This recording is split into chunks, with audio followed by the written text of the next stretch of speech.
Sicko Mally here with your game of the week for week 13.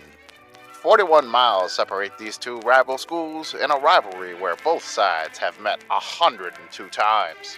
The New Mexico State Aggies and the University of Texas El Paso Miners both were eliminated from bowl hopes a few weeks ago. This left these two raucous and rambunctious rivals to leave it all out on the field for the silver spade and brass spittoon. The splendid Sun Bowl swarms retreated to the mighty Miners, opening the game with an onslaught of 21 straight points. UTEP usurped the Aggies' army, scoring 3 terrific TDs in only 10 plays, and took a 21-0 lead into the second quarter. The Aggies were aggravated by the Miners' margin and began their own awesome offensive ambush. New Mexico State slid down the Sun Bowl in the second 3 straight times with 3 touchdowns to twist and tangle the tussle at 21. The second half of the contest was a trade of field goals until the final ticks of the game, and the Aggies were holding on to a slim 3-point lead, 27-24. The Miners needed to traverse 97 yards to take the lead in the last 4 minutes. UTEP was undaunted by the distance and danced down the dashes and tiptoed in for a touchdown with 56 seconds remaining. The astute Aggies accepted their task and knew what they needed to do to triumph over their hated rivals. New Mexico State sped down the surface in only 6 plays and threw a 10-yard touchdown toss with 21 ticks remaining in the game for a 34-31 lead. The adaptable Aggies closed out the clock to claim the 2 terrific trophies to take home to lovely Las Cruces. The players raised the shiny silver spade, and head coach Tony Sanchez brandished the brass spittoon sky above his head in the Sun Bowl for all the spectators to see. New Mexico State 34, UTEP 31.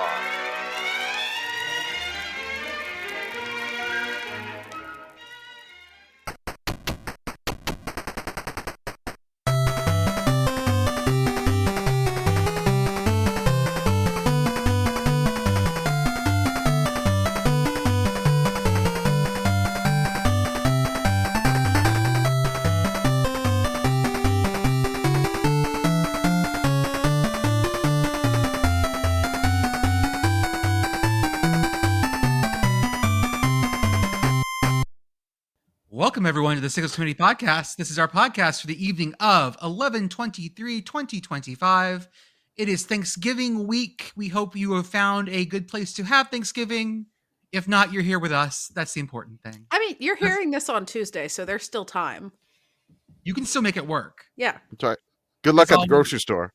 It's fine. Fucking fight me. I hope you have thawed your turkey at this point. Yeah. If you are listening now and you have not started thawing your turkey, you are going to have problems. Microwave big thaw box. Yes? No. Well, what if you just put it right in the fryer? Consumer Product Safety Commission, help! This is why you find a neighbor with a hot tub and you just put it in there for a couple of hours. Yeah. Sous vide chicken.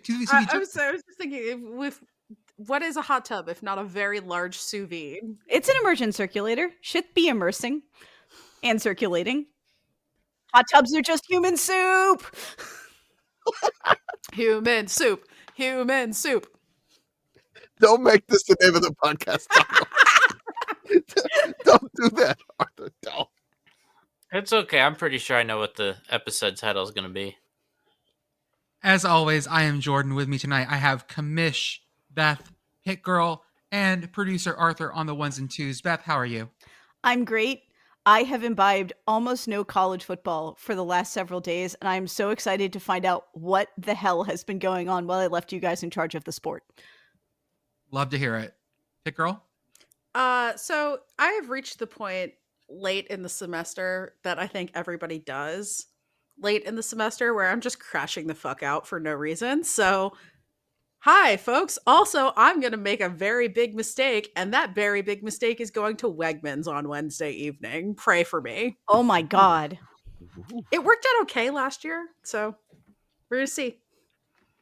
I mean, you have more of a plan than I do, because my plan is going to the grocery store at some point. I might go Tuesday, but I might also have plans on Tuesday. So I'm tentatively planning for Wednesday. I went to the Good Giant Eagle today, And I mean, mind you, like, listener, we record this on Sunday. They are completely sold out of all aromatics. Oh, see, this is why Like, I go to there were Micah's. no herbs to be found.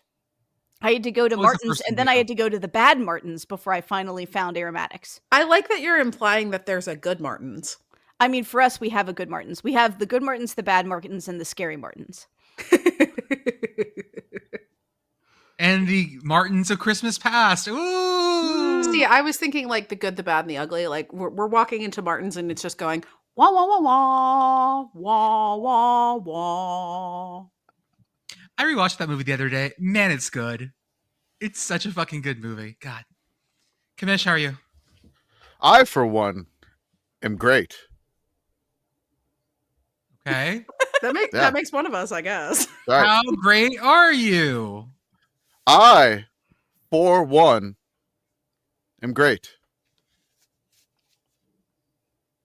Not there yet. I for one. Nope. He's not. I, for one, am glad that Arsenal won. Oh. Yeah. Tottenham can't hurt me anymore. It's fine. Okay. It's all right. That's fine. You Tottenham say can't hurt me that, anymore.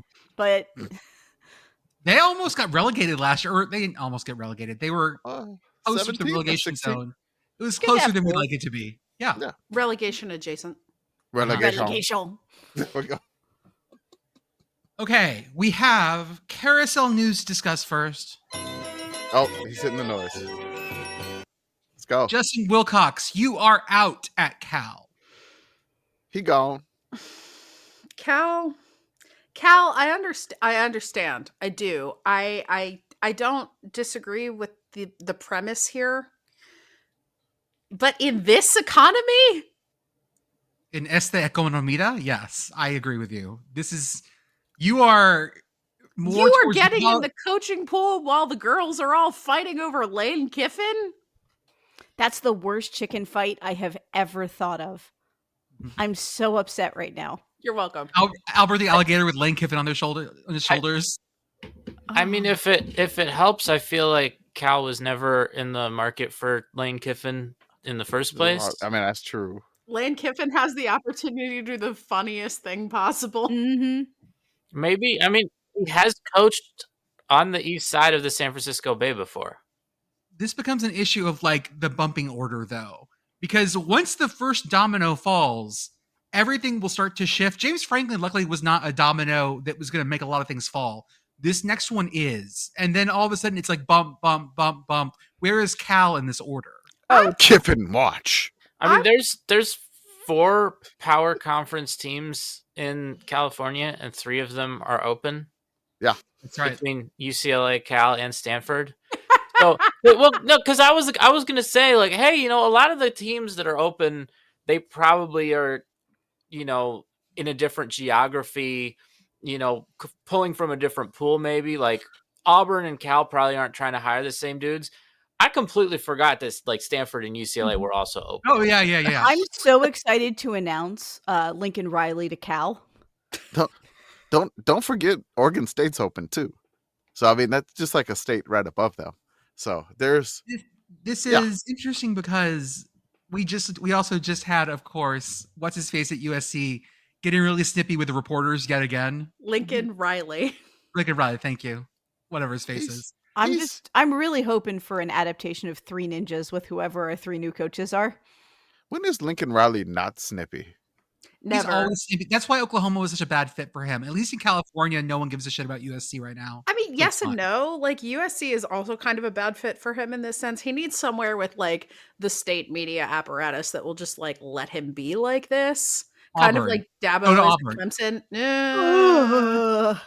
Lincoln thank Riley you. to Penn State. Ha! Actually, that you know.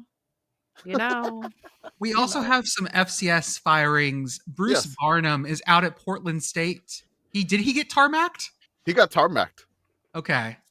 So basically, they Portland State flew out to Greeley, Colorado, to play Northern Colorado. Northern Colorado wins, and as soon as they land back in Portland, like the athletic director was waiting for them. Oh no. And basically he's like, at least he didn't get like fired in Colorado. Like he didn't Clever. have to. So the AD was like, you know, not even on the same plane with him, and fired the whole staff. Apparently, Does Oregon whole staff gone. have legal weed? Here we go. Yes, The Oregon has question- legal weed. Yep. Thanks. The question we have One then of the first places to have that. is, do you know how many losing seasons Bruce Barnum had at Portland State? How long had he been there? 9. He'd been there for a while. Yeah. 9 years. Because I feel like they haven't been great recently. I will say, I think that if he got fired at PDX, that's probably a lot easier to get to campus from PDX than it is to get from To the their stadium campus that to they where play they at. play. Yeah. The answer, by the way, Arthur, is 9 losing seasons. He was Yeah. 9 for 9 there. I guess that And- gets you fired. And folks, if you hadn't looked at the show notes yet, you probably already have. Did you know where Paul Wolf was? I did, because he is the coach from the Crapple Cup, and he was at Cal Poly. He was one of the head coaches of Wazoo for the Crapple Cup, so I knew exactly Okay. where it was. He was at Cal Poly. See, I was getting messed up because I kept thinking like the name is familiar, but there's also in NASCAR Joey Logano's crew chief is named Paul Wolf, Yes. spelled differently. Yes. But that because I was like the name is familiar, but also when I think of where I heard it from, it's Hey, hold on. NASCAR. Let's correct the record for Bruce Barnum. He was there for 11 years, Okay. and he had a winning record in his first season. They were 9-3. He made it to the Division I playoffs in the second round, and he was ranked high as 10th. He had a couple of seasons where he was 5-7 in 2019, 5-6 in 2021, 5-6 in 2023. Just this year, he was 1-11. Overall, 39-75. Yeah. So Not that he had that much of a leash talks to Portland State's sort of direction at the moment. I mean, I don't know what's up with their athletic department, but They're all that's a over the place tough. right now. That's a tough job. Back to Paul Wolf. He is out, yes, at Cal Poly. The Wolf A Man. lot of Washington State fans in our mentions being like, not surprised here. Those were not great years at Washington State. Oh no, I think Washington State, his record was 9-40. Yeah, that's right. Yeah, And he had 3 years at Cal Poly. What do you think his record was in 3 years at Cal Poly? see, 11 games a season. I'll round it down to 10 for my math. Let's say he was 10-30 ish. Hey, he matched his win total at Wazoo, so he had 9 wins and 24 no. losses. 3 straight 3-8 years at Cal Poly. Oof. That's when the polykill needs to break up. You know, consistency is important. I felt like they were kind of turning a corner this year, but then like it kind of fell apart. Like I felt they had some sort of momentum, but then like they just couldn't finish off the year. I guess in a good way to keep his job, but I don't know. That's a tough job too. It feels odd to have demoted him, you know, completely out of the polycule and not to like a secondary relationship. But hey, it's whatever works. I'm sorry. I'm just thinking about like polycule situationships. I mean, Think about he's how not gonna messy that must be. he's not gonna be a coach with benefits.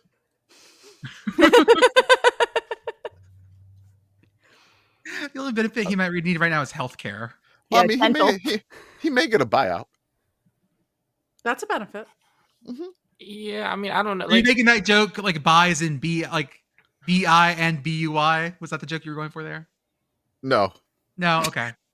yeah, FCS coaches, you know, I like they It's not might have much. some small buyout, but like they're not Yeah, getting like- they're not They're getting not- the James Franklin buyouts. No. they're not getting the His- James Franklin special. They're probably getting like maybe like half a year's salary, which is His you know, buyout's not going to much. be like 10 minutes in the fucking closet with the supplies. Like whatever you can grab in your shirt from 10 What? minutes. Congratulations. 7 minutes okay. in heaven with a nittany lion. What? No, What? not that. Not that. I was When you hearing find out what's something going way on with different his when you scarf. were Please, talking. You don't wanna please know. not no, don't make that the podcast. Sickos touching grass. Arthur, you went Oh to boy. 2 bowl games at Canton, Ohio. You touched I a went lot to of 2 grass. bowl games in one day. Yes. How were they? I mean, they were a blast. It's such a cool event. Just a real privilege to get to be a part of it. The first game was very competitive. There were some block punts, some block kicks. Like there was stuff happening, and it came down to the very final. I guess it technically wasn't the final play because Wabash scored what ended up being the winning touchdown and 2-point conversion with 2 seconds left. And so they took the win 32-31. So that, I mean, it was. Do you want to own up to the jinx? Yeah, no, I was Okay. already preparing what we were going to post if Ohio Northern won, because it wasn't like Wabash was like right on the goal line either. Like they had to get the ball down the field in the final minute, and then hit the touchdown, hit the 2-point conversion. The 2-point conversion was a really cool play because they kind of made it look like it was going to be just a run with the running back trying to, and then but it was, I guess it was like a play action if you'd never had to hand the ball off. If that makes sense. Direct snap to the running back. It was great. I saw it. Yeah. Did they sing the song? This is always my question. Anytime we talk about Wabash, did they sing the song? So I don't know because I was probably in they might have sung it when I was in the elevator going from the press box to the field. Which, the stadium there is really a phenomenon. Like it's nicer than some FBS, like power conference stadiums I've covered games in. Yes, it's extremely nice. The one thing I will say, between like all of the staff for the teams, everyone working the game, and then also, sponsors, other people in suites, we drank like the level of the stadium with the suites in the press box. We drank that level out of Diet Coke. So woohoo! When you first posted that, and I read the first half of that sentence, I was so excited. And then I saw the second half, and I was like, "Oh, they're getting crazy." Hey, Diet Coke's good. Yeah, no doubt. So, Arthur, for the folks at home who don't know, Ohio Northern is the polar bears. The meme you were making is, what's a polar bear doing in Canton, Ohio? Which would have been great. But then for Pitt Girl, Wabash goes for 2 to win the game at the end, as opposed to going for 1. Whoa. Mm-hmm. They knew. Yeah, they did. Come back with your shorter on it. Yep. And then so the second game wasn't quite as competitive. There were still some incredible plays. I think my favorite play of the whole day was one where it looked like the second game was Westminster versus Mount St. Joseph, and it looked like the Westminster, like the safety, was going to have an interception, and the Mount St. Joseph receiver just like took the ball away for a touchdown. Like nice. It was a really cool play to see live. We were going crazy about that. But Westminster, in the end, they got the win in that one, 40-27. It wasn't quite as close as the first game, but still, really entertaining to watch, fun to be a part of. And then for Westminster, they won this game last year, so they're now 2-0 in this bowl game. They've won the first 2 that they could. So. That was really cool for them. But I think the most important, like, I don't want to be, I don't know what the word, like cliche here, but like the most important thing is that everyone had a good time.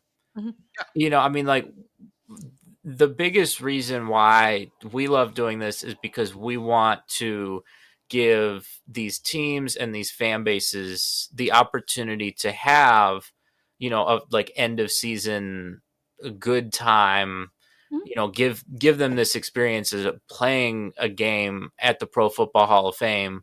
Like for the seniors, right? I mean, for pretty much every senior on this team, this is going to be the last football game they play, probably ever in terms of, a real competitive football game. So, just being able to give everyone that opportunity to come to Canton and experience this. And I was talking back at the hotel after the games to some Mount St. Joseph people, and they were all telling me that how even though they lost, they had a great time, and that's why we want to go to these things and why we want to make them happen.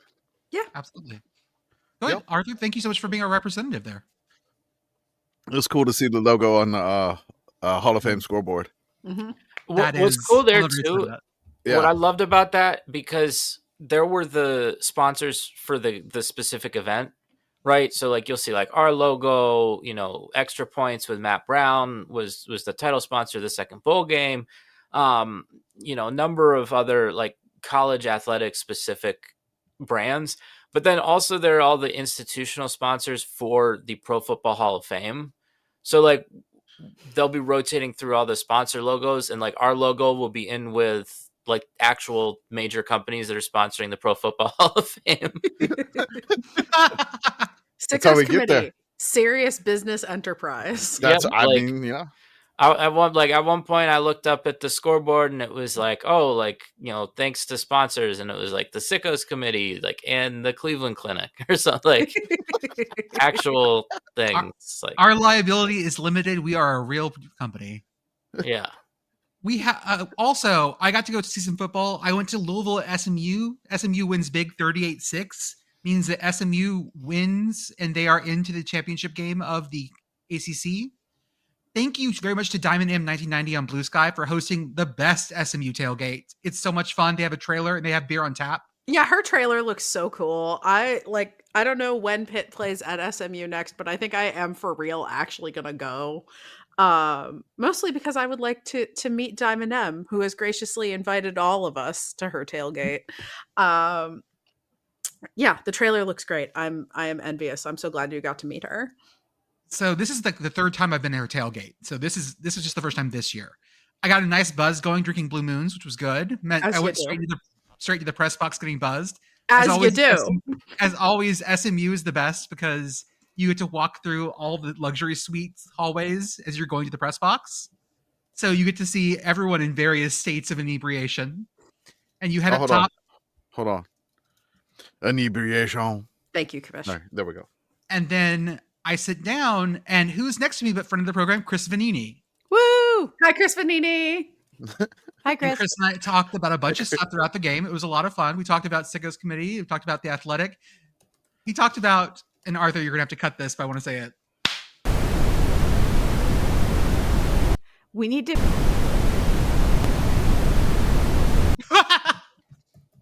Anyways, it was great to sit next to Chris. He lives in North Texas, so he's local as well. It was a great game to watch. Louisville was banged up. That was the problem. Miller Moss wasn't playing. They had a freshman quarterback in. That describes most of their problems. And also they were out of running backs, so it happens. Today... whomst among us hasn't run out of running backs this year? You could really understand that one, Beth. Mm-hmm. Today, this Sunday, November 23rd, was Selection Sunday for the FCS Playoff bracket. The number 1 seed was expected, of course, North Dakota State. Some interesting things here. We did get 2-bit Ivy League. Yale gets in there and Harvard gets in there. Neither is a numbered opponent. Numbered seed, yeah, I would say. Yeah, Yale out here doing some bid theft. Which, yeah, absolutely. If you want to complain, last four in were Harvard, Illinois State, who is 8-4, but in the Missouri Valley, Lamar, hell yeah, Cardinals, and New Hampshire got in. And the last four out were Austin P, Monmouth, our beloved Hawks, didn't make it. Presbyterian, Blue Hose out, and Southern Utah, the Thunderbirds. The Blue Hose are in no more area codes. No, I'm bummed. For I didn't think Presbyterian had a shot. Even though they were 10-2, Monmouth sucks because their starting quarterback was scheduled to come back this weekend if they made the playoffs. Derek Robertson, our Denver darling, but they lost to 1-10 Albany on the road at Albany, by 7. You can't do that. I'm really bummed for Monmouth. I would love to see like Derek Robertson in the playoffs. No, that was at Monmouth, dude. No, I thought it was at Albany. No, it was at Monmouth. You can't lose at home like that. What are the podcasts doing? I don't know. Oz is doing her best. Yeah, Oz. Listener, It's so it feels important to tell you that Oz is orange. Extremely orange. She's 15 years old and has not had the brain cell ever. Oz, stop. You can't. That's my microphone. She's got opinions. I also want to mention the one that everyone got up in arms about was undefeated except for the loss of Kentucky, Tennessee Tech. Undefeated in FCS play, only getting a 13 seed, having to play in the first round. That's kind of never happened before. If you're undefeated in FCS, usually you go in the top 8. Yeah, I mean, undefeated in FCS, they were. I'm confused by the committee here. Like Monmouth was 8th in the committee, and then with a backup quarterback, they go 1 and 2, and then they're completely out. Tennessee Tech was like in the top, and their only loss was to Kentucky, like an SEC team at Kentucky, and they go from like top, have a potential bye game to like just drop to number 13, like for. I mean they won every other FCS game. I don't know. There's questions for the committee. Listeners, if you don't know how the FCS playoff is set up, the first 8 seeds get the first round bye, and then they seed 9 through 16, and the unseeded teams play against those teams, and then they go to the next round. I just say they expand the tournament to 28, and then the top 4 seeds get byes. That's it. Yeah, better number. And the teams that are unseeded, they play based on geography, or they try to find based on geography, right? So if you look at the matchups, maybe every single one doesn't make sense because with only 8 options, it's hard for everything to be perfect. But it's not when you like, for example, if you're the 16 seed, you don't necessarily have an easier opponent than if you were the 9 seed, right? Like it's all just based on who they put you with. Yeah, I love the fact we'll break this down further in the podcast, but just imagining Yale in Youngstown, Ohio. The better one is that if Yale wins, they go to Scenic Bozeman. Yeah. Yes! Yeah. Yeah, so this is like, okay. I know New Hampshire like made it as the last, and it's like, well, you go to a bit down South Dakota State, but still you got to go to Brookings to play, have fun. Mm-hmm. Yeah. So should be fun, should be good. Hey, does New York need their own SEC team? Evidently they do. Friend of the program, Lucy Roden, shows us Rodin, sorry, I always say it wrong. Yes. Lucy Rodin shows us that basically they had what would you call it? It was on the machine where you check in for your flights. Yeah, it's an ad. It's a video board. It was an ad that was New York's SEC team, Vanderbilt. I mean, I think if New York has an SEC team, Vanderbilt is it. Man, Cornelius Vanderbilt's from New York, man. Like from one of the boroughs, I believe, right? I think that New York has an SEC team already, and it's called the Securities and Exchange Commission. Like that's New York's SEC. He's from Staten Island. Yeah, that tracks too, honestly. Cornelius, yeah. Apparently, there is the full ad says, "Some think, some tackle. We do both." Oh. I'm all for it because I feel like Vanderbilt has about as much claim to New York City as like Syracuse or Rutgers. I will say this: like we need to break down like SEC schools, like out of market cities. Okay. Like Your sister city. Like how the NFL has those like international markets that are randomly assigned. Like how Athens, Georgia, and Athens, Ohio are actually the same place. I mean, Athens, Greece. Like how Auburn and Pyongyang are the same place. No, College Station and Pyongyang are the same place. I would just say like cities in the United States. But like I said, LSU is like LSU's Philadelphia's team. That was probably a mistake because all the Georgia Bulldogs are on the Philadelphia Eagles. So I think Georgia would probably have that city. I meant Pyongyang, Oregon, so that's why. You must have gotten it wrong. If you put out an ad that says you're putting out an ad that says you are blank's team. Yes. Like if you have to put out an ad, I feel like you're not. True. Like just the fact that you have to put out an ad. Yeah, questions being raised by my billboard should be answered by my billboard. Mm-hmm. Sorry. Yeah. Like that's right. You don't see, for example, Georgia putting out an ad being like, "We're Atlanta's SEC team," because like kind of don't. Yeah, no shit, Sherlock. Yeah. Like they don't need to do that. When like Northwestern is putting out ads saying we're Chicago's Big Ten team, it like what really is speaking there is that they felt like they needed those ads. Sorry. We go to MACtion, Central Michigan at Kent State. Longest drive in program history and longest drive of the week. Commish, what was it? That's all right. This is Wednesday. This is 2 weeks in a row we've had MACtion like set the longest scoring drive of the week. So this is why we watch. Longest drive in program history. Somebody underneath was like, no, there was one 11 minutes, like X amount of years ago, and I haven't been able to find it. So 18 plays, 75 yards, 10 minutes, 53 seconds, time of possession with the touchdown against Kent State. People were baffled by Central Michigan doing this. And I was like, y'all know that they hired like Army's offensive line coach as their head coach, right? Like Coach Matt Drinkall. It's just like, yes.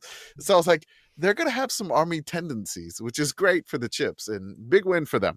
Yeah, no, they're fun. They played at Pitt, and I got to watch like a good chunk of their offense, and they're fun, and they are Army-ish. Mm-hmm. We mentioned the Buffalo MACtion Meat raffle last time. Someone wrote this.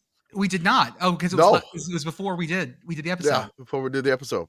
So what they were doing at Buffalo was that every timeout, basically, they were raffling off meat. I'm so sad I was not at this game. People just sitting in their stands with their T-bones. Okay, so this is a foreign concept to me, like a MACtion Meat raffle. So I was extremely like tickled by this event. I was like completely enjoying every moment of this because I pretty much never like had something like this like happen. Like it's 36 in Buffalo, and they're handing out frozen pieces of meat. There's one they're doing like the song, and then there's a girl in a turkey inflatable costume holding up ribs to the scoreboard sign, and then you hear like a cackling laughter, and then you just hear people go ribs. I mean, it was beautiful. And then shout out to the University of Buffalo for like sharing and collaborating with us on that.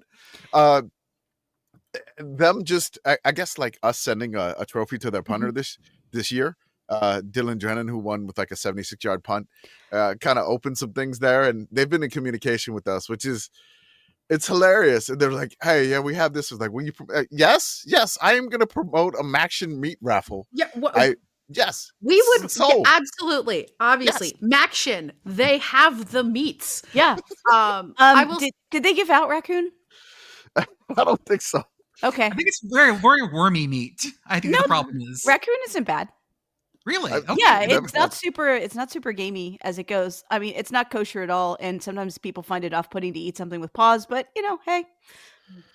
It's fine. I love it. It was the MACtion Meat raffle. It was $10 a ticket to enter. That's a great deal. Oh my god. And basically, I'll just go through the rounds really quickly. I'll try to do really fast because I know we gotta go. It was that you had homemade chicken and feta sausage, bone-in ribeye steaks, a 5-pound bag of fresh chicken wings, a bag of Solon's hot dogs, a 3-pound package of homemade Italian sausage, 4 New York strip steaks, a 5-pound bag of boneless chicken breasts. Like they had 5 12 to 14-pound turkeys, frozen turkeys, baby back spare ribs, chuck roast, ground chuck patties, and a whole boneless pork loin. Like each of those meats that I mentioned, they had 5 winners for that. Yeah. Again, legitimately a great deal. Also, I will say my favorite thing about this is all the people who do not live in the broader Northeast who were confused about the food safety aspect of this. Yeah. Y'all. My guy, it's November. We can just use God's refrigerator. Yeah. To me, I was just like, this is a foreign concept. I have never seen this in the South ever in my life. And I was like, you can never pull this off in the South ever in your, unless you're like giving away like ice chests along with the meat. Pitt Like, Girl, I will everybody- absolutely go to Meat Fest with you some year. Okay. I will also say that I look at the official attendance here. It's listed as 15,000. So your Buffalo, odds are pretty good. Well, Buffalo, I love you. There weren't 15,000 in the stands for this game. I watched it. We all know. It's fine. That It was just a makes cold your night. odds in the meat raffle That's- better. The odds are so much better. you had You're so good. much better So odds from good meat raffle. odds. Oh my gosh, that's the kind of thing where I would go and I'd be like, hey, you know, it would be great if you come to all of the Buffalo games except for this one where you'll probably get Legionnaire's disease, so don't come. I don't want you going home with my T-bones. Those are fucking my T-bones. I need had those people- chuck roast for soup. We had people tagging us in the videos of them winning meat. And Yes. it was just, it That's was so phenomenal. Thank you so much, Buffalo. Sorry the game didn't go your way. But Okay, but it was amazing. the meat raffle. Everybody involved with the meat raffle is the real winner here. That's right. The only time I've seen a meat raffle in Texas, it did come with coolers. Yeah, I would think you'd have to do it in the South. You're getting like the tickets probably more expensive to pay for the coolers and ice packs. Yeah, or you'd have to give out the prizes at the end.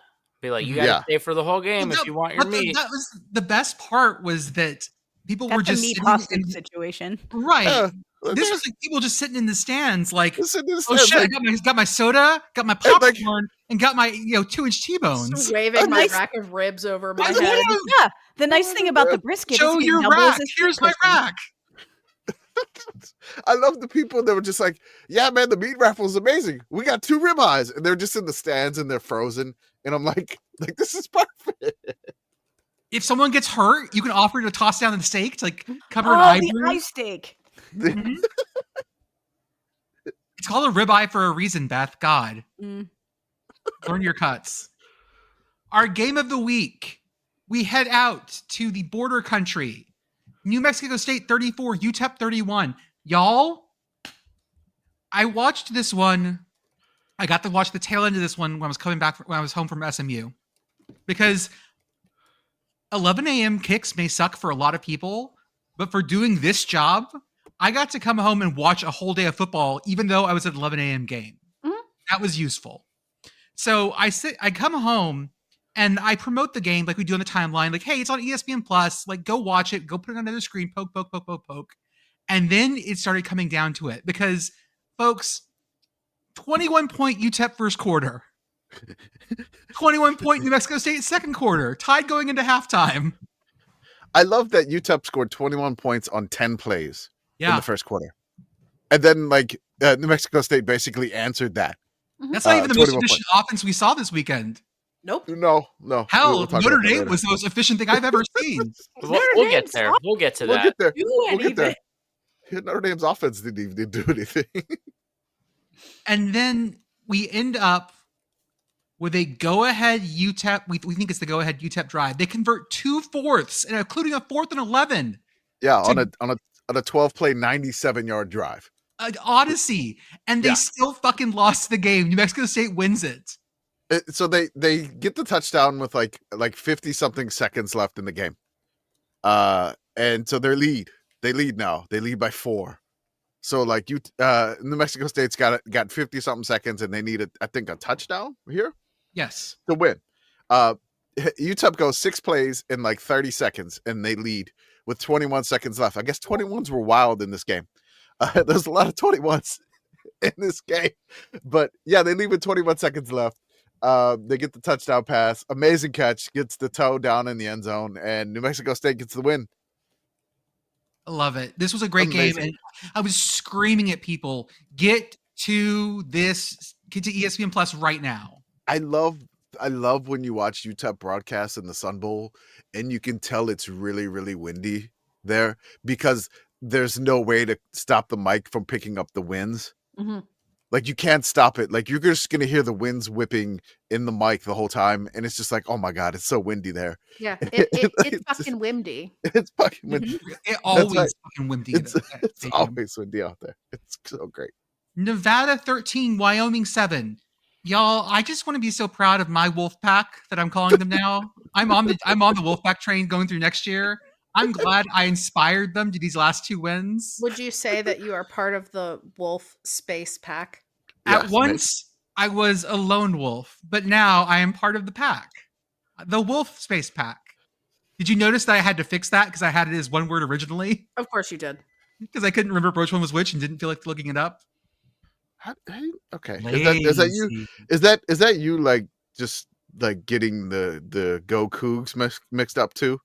That one is another one on accident. I can't get those right. Which one's Houston Okay. is 2 O's. Houston Okay. is 2 O's. Yes. Okay. One of them has a Z sometimes. I don't fucking know.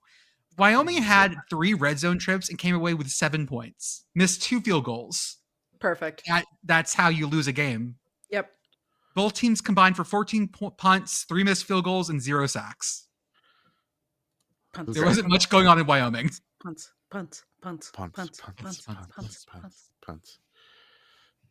In the battle of 2 and 9, Sam Houston 17, Mitsu 31. This game was between 2 relatively balanced teams, like we thought, and it ended up being a relatively balanced game. Sam Houston had to come back, threw an interception straight to the arms of a Mitsu linebacker. Here, Sam Houston. I'm excited that Sam Houston's moving back to their stadium again, back to their stadium next year. That will solve a lot of the problems, the vibes especially. They need some home crowd action here. Shell Energy Stadium was not giving them much energy, I would say. Especially on those weekday games. Boy. The weekday games helped. They were lightly attended, we'll put it that way. I think it was like 400 people or 500 people in one of the games. Yeah. And it was an amazing game too. LA Lafayette. God, I did that wrong. Sorry. LA Lafayette Confidential. Yeah, right. That sounds like a really bad TV show. After Law and Order SVU, it's LA Lafayette. What if it's just, what was the show with Matthew McConaughey where he was a detective? True Detective. True Detective. True Detective, but for network TV. LA Lafayette. The Cajuns win with the goal line stand. They win 34-30 over Arkansas State. Both teams are now 5-6. Quick, get him, Boudreaux. He about to get on the airboat to get out of here. I mean, isn't that, which is the show that opens on the airboat? Is that CSI Miami? Is that the one that opens on an airboat? Sure. Whatever. Butch Jones was in his feelings at the end of this game.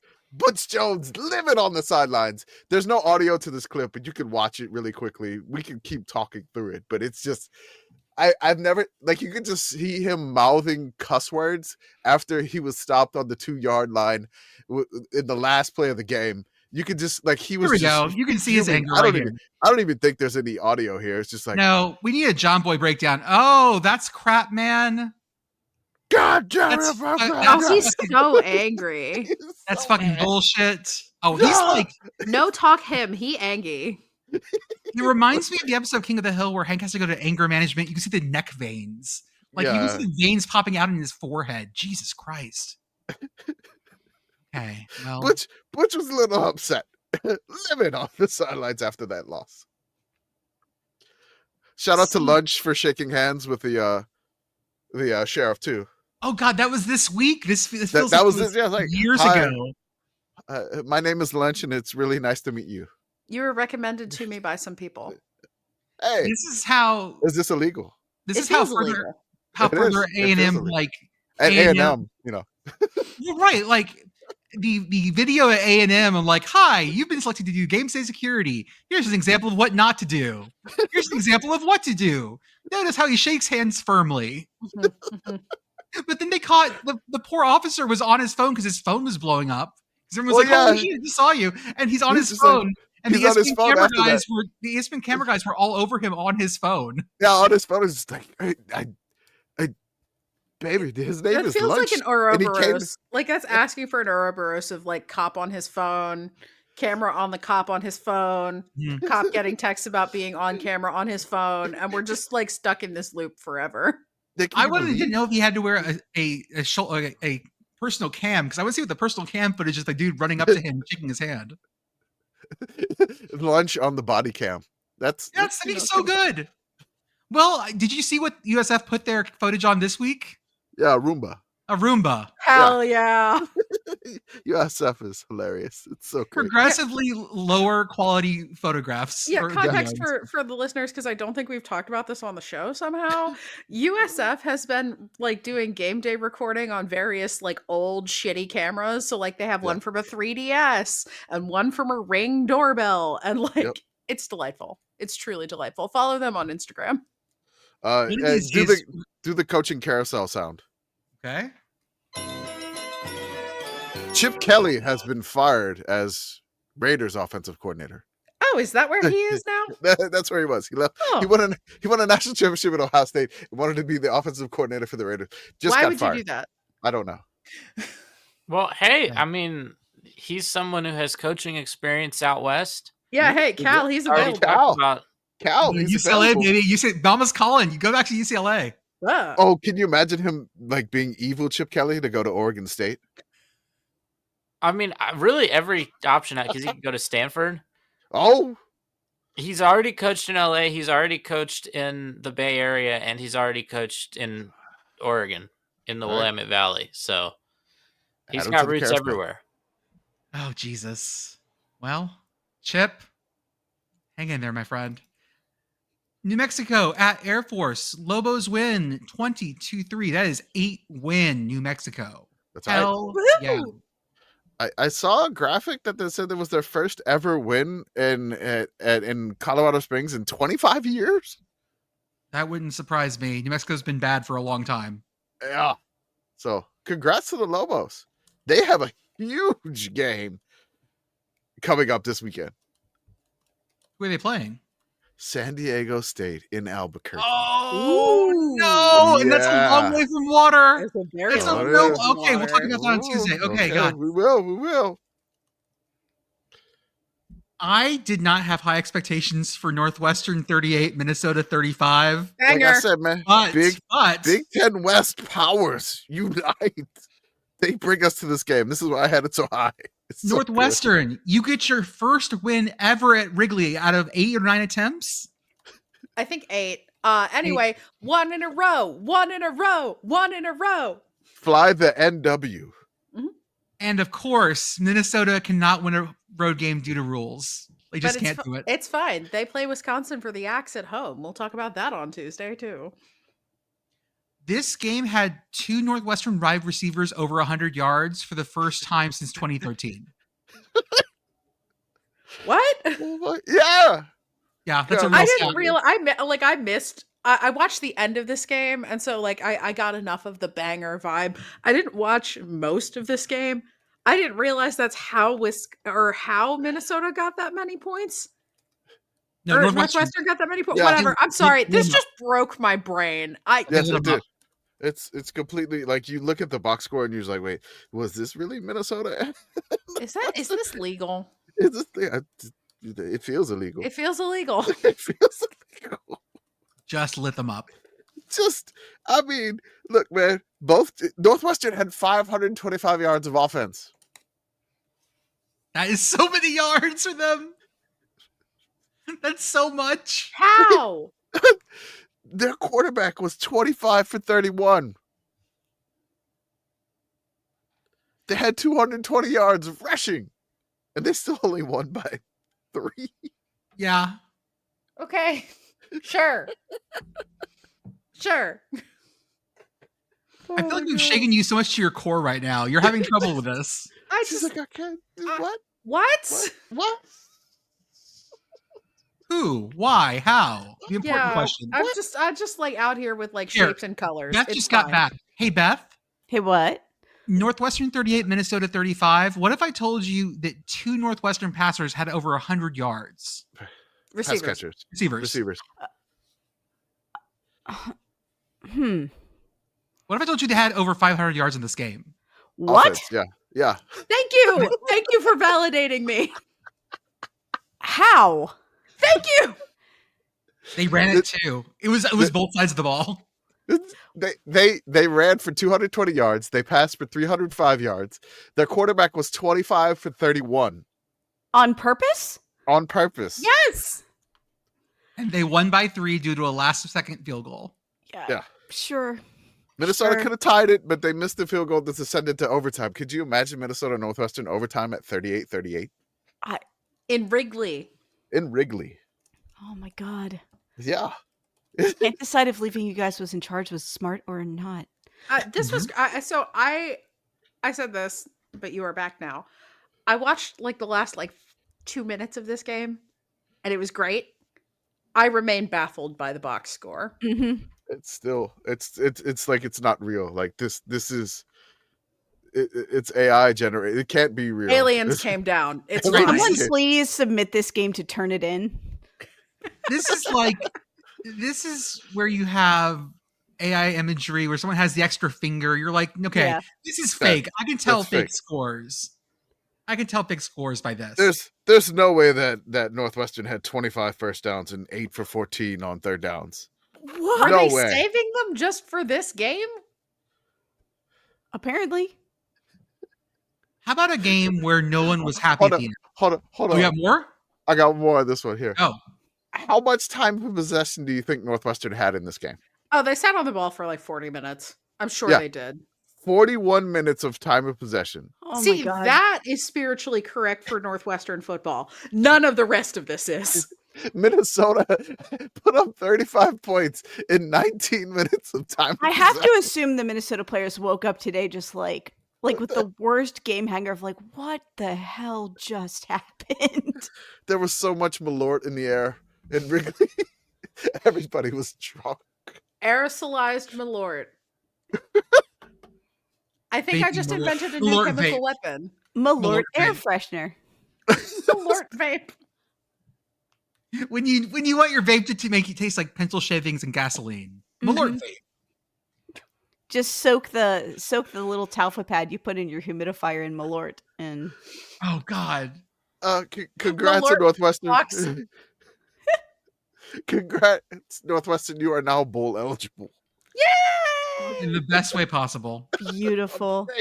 How about this? How about a game Go that play in the everyone was- Pinstripe Bowl. a game that everyone was happy got buried on ESPN Plus, including the people who played it, I'm pretty sure. UCF 17, Oklahoma State 14. Oh boy. I'm going to UCF tell you guys losing for a lot of this game because I saw the score go by and I was just like, what is happening over there? Oklahoma State led 14-0. At half. They had this this felt like, okay, they're going to get their one. Right? They're going to get their one game. They can't get a coast victory. That's just No. The gods will punish you for that. You can't get that one like that. UCF had to hit a field goal with 57 seconds left to beat Oklahoma State. Jordan, how excited were you to potentially close the circle? That's so close. God, I was right there. It was so close. I could taste it. Victory in my grasp. And then they fucking did this. Damn you, UCF. Fine. I'm going to have to figure out another way to get Oklahoma State in the circle. I'm going through Tulsa now. Fuck. Pitt Girl, you and I had a joke we passed through very quickly on the last podcast episode where we mentioned Cal and Stanford, and we both said, oh, Cal's favorite, so Stanford's going to win. Mhm. Yeah. We didn't know it was going to be 31-10. No, this was much more Stanford win than I expected, but I love being right. Stanford owned this game. For At sure. no point did it feel like Cal was even going to be in the ballpark here. It was kind of close at the beginning. This was another one that I was sort of keeping an eye on the score of towards the end of the Pitt game. And it was kind of close at the beginning, and then things happened. And that killed the Cal. The tree was very happy. I'm for sure. They had a cute little Instagram reel together where they're holding hands and skipping. And then the text comes up, says something like, move bitch, they think we're dating. and they shove each other away. Imagine me. They here being the Thank you. Tree and Oski, one must Yes. assume. Tree and Oski, Yes. Yes, Trianoski. I saw a whole Instagram reel today about how the Tree and Oski evidently got into like a knockdown, drag out fight at a basketball game in 1995. Oh, I'm sure. Yeah, that was from. Actually, interestingly enough, that was from the San Francisco Observer, Mhm. and one of the folks that works for the guy that wrote that is in our Discord. Oh, wonderful. So we actually are only one step away from that story. I'm going to find out more. That might show up in one of the history lessons in our off season. Wonderful. Because I have a picture of Oski being arrested now, and it goes in my folders of mascots being accosted by law enforcement. It's also in the chat. If you want to see it, That it's is right a there. surprisingly large category of pictures of mascots Mascots being and law arrested. enforcement? Yeah. Mhm. Yeah. We need to get back to horse crimes. We need to get back to horse crimes return. I don't have one of Rufus after the incident. No. I only have it during. Someone has to have something on camera, though. Anyways, Duke UNC continues its trip down Tobacco Road. Duke 32, UNC 25. Holy We shit, had- that's the most Batman villain ass picture. We had the best thing. Commish is out here finally in Jordan's mentions. Well, just on her post, the post that On she her- says on her she's suing Instagram Pablo. post. That she says she's suing Pablo Torre. Sure. And And what did you Instagram post, post. Commish? What did you I- post? I just said that UNC's up first in APR. If not enough teams fill out a bowl game at 6-6, UNC would be up first at 5-7. This means they need to beat NC State, and some things need to work out. But they are not technically eliminated, and I felt I needed to let Jordan know. It's important don't that she have knows to that sue she can make Pablo Torre. plans.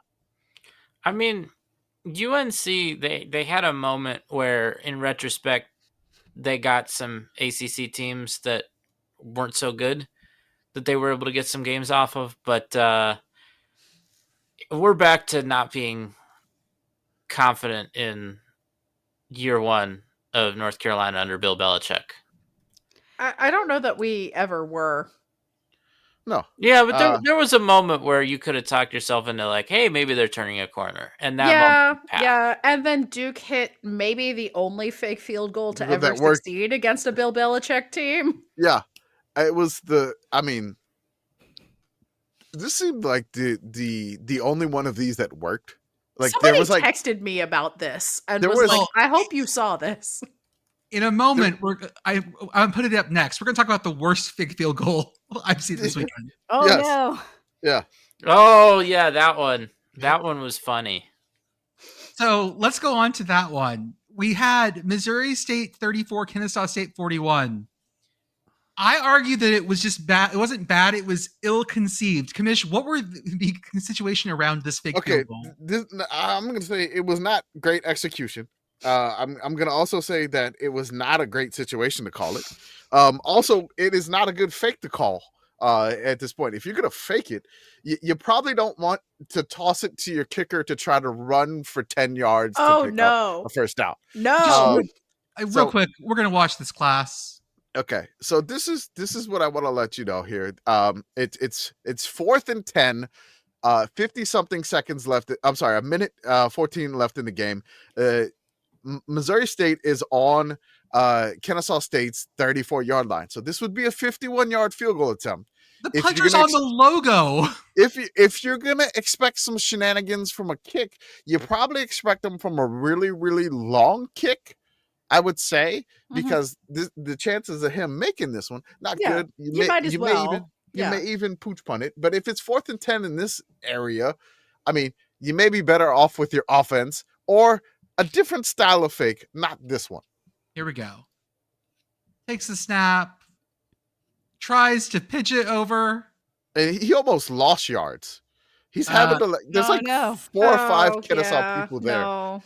Okay, how- that is so. When you said the worst fake field goal, Oh no, I thought you were talking about something else. no. There's one there that's was a worse. worse Jordan. one. Yeah. That's one that's Oh, much I- more. There was a like, lot. There was a lot of like bizarre special I have team a shit this theory. week. I have a theory, right? If you are a team, you want to work up some trick play, and you probably work it up like you take some time maybe in training camp, right? Like I bet you're not working on trick plays week to week when you have an opponent to prepare for. But you get towards the end of the season and it's like, man, we worked on that during camp. We haven't had a chance to run it. Like, use it or lose it. Because so when you said the funniest fake field goal, Oh no! Here, I'll pull it up. Washington, UCLA. I'll pull it up. that was what I that was was the thinking you one. were going I'll for. pull it up. Here we go. This is That was the one. UCLA. UCLA is down 13-0 with 156 left in the second quarter. It's a 46-yard field goal attempt. So I mean, maybe Also a long one. Also, a here we longer go. one. Maybe not too bad. It was 4th and 15. Why UCLA? A Oh, blind Oh hit- no! Oh no! a blind pitch from the snapper, no. the punter, gets taken back the other way for a touchdown. Like I mean- and like when we say blind pitch, like This is a full no look. the Yeah, blindest like the holder. pitch. The holder thought he was like white chocolate. Over his head, like behind his head. It was Jason Williams. Oh god. Fuck It was it, an he's and over one- there somewhere. It was an and one mixtape tour, and he just threw it over his head like, "Oh baby!" Tangentially related. Beep beep beep beep beep beep beep beep beep beep. Oh, Chip Kelly was just fired by the Raiders. oh, we got to Oh, yeah, that we talked earlier. about We okay. gotcha. Sorry, I was Yes. busy breading. this is Oh, good. one of your breading breaks. Yeah, Breading bakes. gonna Breaks. be another one of those in about 7 more minutes. Yeah, how's the bread? It smells very good in here. I have 2 loaves to bake during the podcast. Yay! Yay! Yeah, so all that to say, Washington a lot, UCLA not very much. We go to a more competitive game, as they say on the Village Football Blitz often. Florida State 11, NC State 21. I like that this run of games is just questionable special teams. Yeah, it was a bunch of just questionable special team section of the podcast. You call the first one a muff because it hit the FSU player in the head. It hit him in the helmet, kind of the back of the helmet. Yeah, I still don't understand the physics of this, and I've watched the clip several times. I did too. I- This is inelastic collisions that I don't understand. Beth, I don't know if you saw this, but I did not. okay, Okay. so there is a punt, and Okay. it bounces. NC State is punting, Okay. Yes. and it bounces off of like not even the return man, just like an FSU guy, Like an up back. like an the- up back, Okay. just a guy. Yeah. It bounces off his helmet and then shoots directly back to the line of scrimmage, and the punter recovers his own punt. What? Yes. Yeah. That's amazing. Yeah, But so sure, that but happens. And You then used to- NC State like has the ball again. So And was then- this game played on a frictionless plane where momentum can be totally conserved? Like, how did this happen? Surprisingly, no. Carter What's the Finley spring Stadium's coefficient just of a like this. football? I have so many physics questions. So I think this is more about Florida State than it is about the ball, because the next punt, Florida State like more traditionally muffed it. Yeah. Okay. That was a traditional muff. Yeah. So they were just From the sampling all muff the region. flavors. Yes. Man, Florida State, I feel like they're underrated in terms of just having a crazy season. Did you know? So Florida State is 5-6. Oh, Mhm. yes. Mhm. In 10 of their 11 games this season, they have outgained their opponent. Yeah. So in all 5 of their wins, they got more yards. And in 5 of their 6 losses, they got Spanish more team of yards the year. than their opponent. Do you Spanish team of the know? year. Do you know who the only team to outgain FSU is this season? It's Pitt, isn't it? It is Pitt. Yes. Hey! Hey! Cade Bell, score Moss. Every other team that they've played, they've outgained, and they're 5-6. And the thing to me that's remarkable about all of this is that we're not really talking about it because they're still a lot better than they were last year. It's a crater, but it's at least a more appealing to watch The crater. crater has stopped smoking. Speaking of a smoking crater in the ACC, Georgia Tech, a little smudge on my windshield. Oh. Yeah. Now, GT I tried to fuck this up. They did. Pitt I mean, tried that's to what do Pitt so. does. That's what right? Pitt does. That's the brand. But GT fan friends, I am a little bit sorry that this happened to you. How sorry? A little bit sorry, like a little bit. I Mhm. genuinely do hope that this was just you and Haynes King working out you're getting all of the wiggles out before you beat Georgia next week. I hope, but no Kings does also mean not Haynes King. Oh, So I- Hey, girl, talk about what happened here.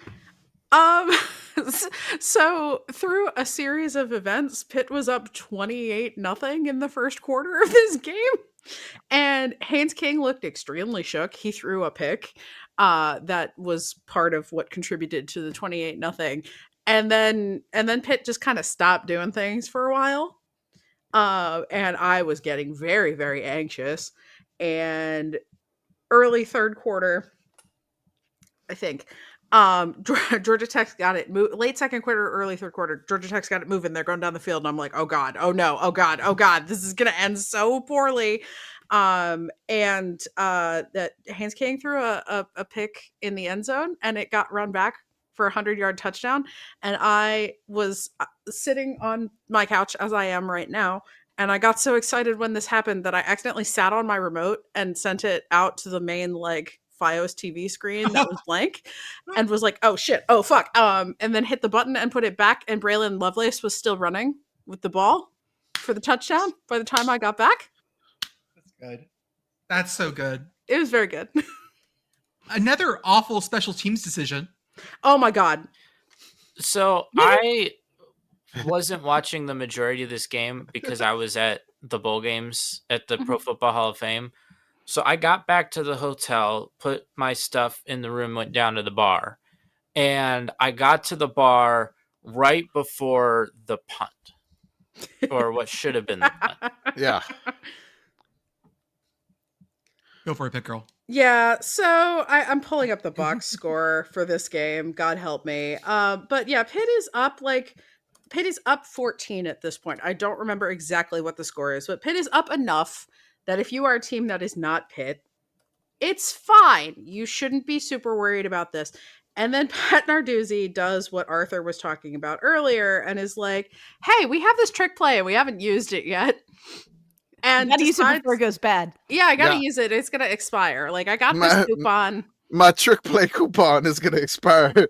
Yeah. So they go for it on fourth down. And how did it go? Not great.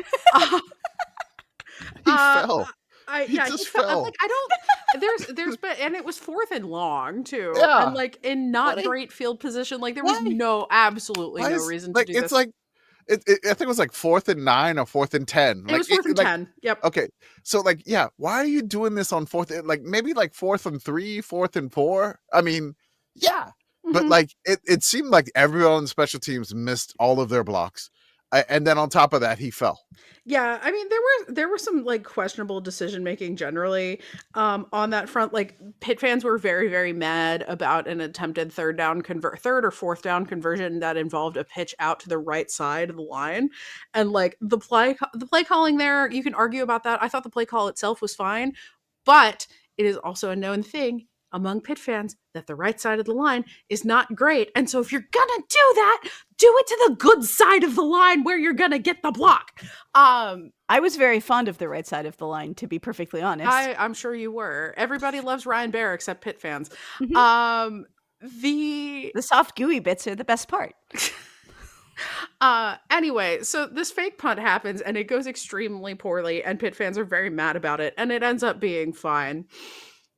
But of course, Pat Narduzzi was asked about this at the end of the game, in the presser after the end of the game, and he says, "quote I'm a dumbass, just a coach trying to make a play. We hadn't run a fake punt all year. I'll wear that one. You can chalk those 7 points up to Coach Narduzzi. You know what, Pat? Sure, you might be a dumbass. You're our dumbass." Yeah, I like that. Even in that quote, he's saying like, "Well, we hadn't done it yet this year. Yep. So." We gotta run the fake punt. Yeah. So, but I just think that like when you look at Pitt, right? What I loved at the end of the game, they put on the screen, they put the graphic up with a few. Oh, first of all, the funny thing in this game as well, how much of the game they spent with the Georgia Tech advances to the ACC championship game with a win. They had that like on the Chiron for most of the game, but then like once Georgia Tech was losing real bad, they like took it down, and then they got it to within a couple of their touchdowns. They're like, oh, put it back up. They put it back, and Pitt was scoring while that was there. Like I was on Blue Sky just being like, put this back, put it back. Yeah. Pitt was better. Well, probably because that putting that on screen is how you let Pat Narduzzi know that this is an important game. Mm-hmm. Because at the end of this game, like final seconds, Pitt has to kneel it out. They put up on the screen his quote from last week about the Notre Dame game, like, oh, we could lose this one 110-0. And so they went back to that to then talk about like, yeah, this one really was important. That's probably why Pitt won. And then they put on screen that this is the first time, Pat Narduzzi's whole time as Pitt head coach, that they've won 6 ACC games in a row. This is the first time that's happened. Beautiful. That alarm you heard a couple minutes ago was Beth's excuse you'll get some bread, and our excuse to do an ad read.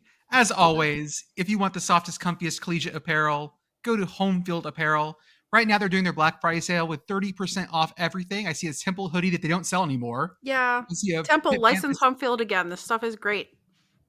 I see Pitt Panthers. I see that bread looks amazing, Beth. Ooh. It looks so good. I The see a Ride of the Future Northwestern shirt Beth is wearing also looks very good. I'm wearing my TCU Riff Ram Razoo shirt with the old school frog on it. Go get your stuff. Get it to your friends too. The Mayo Bowl is awesome. We'll talk about that more as we get towards Mayo season, as it's called. Check out our Beehive where we do all our written stuff. Behiv. Join our Patreon. $5 a month gets you access to our Discord, as well as extra episodes of the podcast, including our D3 and D2. Well, that's free for everyone. D3, D2 playoff previews we make free for everyone on our Patreon, just to get you over there to entice you. Subscribe. You can join for free, and occasionally we drop free shit over there. Just subscribe. Yeah. Go to our merch store at sickoscommittee.org. We have other conferences coming along the way, along with our large 9+1. We have a wide 8 coming out very soon. Yes. We have our YouTube channel, our Instagram, our Twitch, where I've done a couple of, we'll call them office hours. Those were a lot of fun. Shout out to Message Board Geniuses podcast. They go to places we refuse to go. Shout out to Feed Your Mascot podcast, where our friends Jeff and Blue talk about the culture around college football. And every Saturday, when you're out and about, listen to the College Football Blitz. It is Red Zone for college football radio. You get the best calls from around the country, 12 hours every Saturday. It's also really good when you're not out and about, but you're in your house and you're doing things that put you in places that are not in front of your TV. I made a whole big batch of chili while listening to the Blitz on Saturday. It's also great for listening to when you're in a press box, trying to keep up with other games and trying to have a conversation with someone. I have a lot of ADHD. Yeah, I wonder why. Wisconsin wins a game 27-10. They beat the Illini. Oh. Right? Sorry. I like 27-10? somehow completely missed that this happened. Oh, they stormed the field too. Oh, good for them. Yeah. Enjoy it, Badgers fans. Arthur, I saw you got some cheese curds, You did. but you paid full price. So I did pay full price because I wasn't actually in Wisconsin, right? And the deal is that if Wisconsin scores in the third quarter at Wisconsin Culver's, like participating locations or whatever, there's all the ad copy they got to do. But there's a deal where if Wisconsin scores in the third quarter, they give away free cheese curds, and they did score in the third quarter. The other kind of Wisconsin offense related thing that we're aware of, they still did not hit that. They scored 27 points, and they needed 28 points is the minimum they need to. For the gas, right? Yes, that's a gas disc. I believe it's if they score 28 points, it's like 28 cents off per gallon. Oh, that's a good discount. But they hadn't hit it. I mean, they've only hit it once all season. Yeah. They were close. But They were close. They have defeated 2 ranked teams since they announced that Luke Fickell was coming back. They are 2-0 at home. Their only loss was to Indiana, which was 31-7 on the road. and also Wisconsin fans are trying to tell me that Luke Fickell has gotten rid of the vest.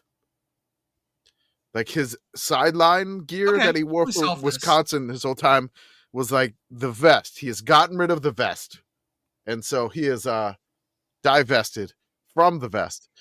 He is no longer invested in the vest. And they are doing better now. And good for Wisconsin. I hope this turns out to be something like what Virginia had. Like Virginia was struggling for a couple of years, and then like they gave the coach another year, but then they like changed and decided to spend more on players, which they seem like they're trying to get that thing organized there, and maybe Luke can turn it around. They got back to old school Wisconsin too. They ran for 209 yards, like ran 44 times, almost like 5 yards a clip. Hawaii 10, UNLV 38. We found out because when they showed the giant golden pineapple as they hosted off the trophy, it's giant. Yes. And they have a mini pineapple next to it. And Commish Petros found out what the mini pineapple is for. They talked about it on air, and I immediately tweeted him being like, hey, you need to find out even if you don't say it on air. And Commish, what is it for? It's the tiny pineapple goes in the coach's office. Perfect. More trophies need a coach's office version. A coach's version of the golden pineapple. For coaches who like to party. Vegas, baby. Ding, ding, ding, ding, ding.